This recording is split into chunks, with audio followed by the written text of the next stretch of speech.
Hello, and welcome to Unibot X. In this video, we will walk through how to deposit from a centralized exchange. Go to the bottom of the Tools panel and click on the Deposit button.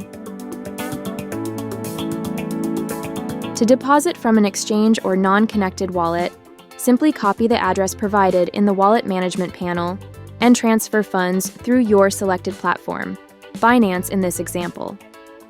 Go to Binance Withdrawal section and select the token to withdraw from Binance.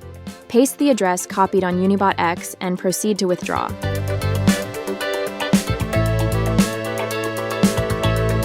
Once withdrawal from Binance is successful, go to Unibot X and check the wallet.